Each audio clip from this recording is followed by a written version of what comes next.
my beauties, welcome back to my channel. I'm Love and Beauty, and today I have a headband wig to review for you guys. This wig comes from Younsolo hair company. I have purchased a wig from them before. I will leave the link to that video in the description box below.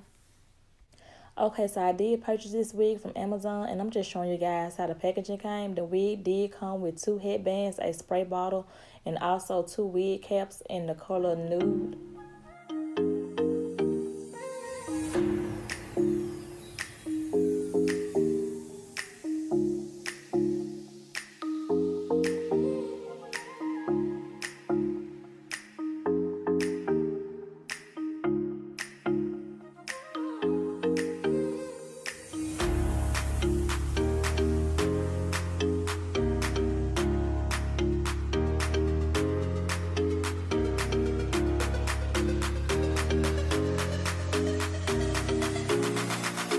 Okay, so the wig is 16 inches and it's also 150 density.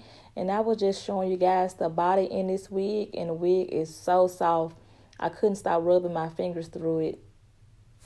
Also, the wig came with a comb in the back. It came with 2 combs on the side, and it also came with a comb in the middle, like in the top part of the wig, like where the crown of your head would be at.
Okay, so now I'm going to use just a little bit of my Chi before I start to flat iron the wig. I just want the wig to be a little bit more soft and a little bit more silkier, if that's a word.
just showing you guys how the back looked on me. I love this wig. When I stepped outside, everybody thought I had a blowout on my natural hair. Everybody thought it was my real hair. But this is the end of the video, you guys. And I hope you guys enjoyed this video. Please like, comment, subscribe. And I will see you guys in my next video.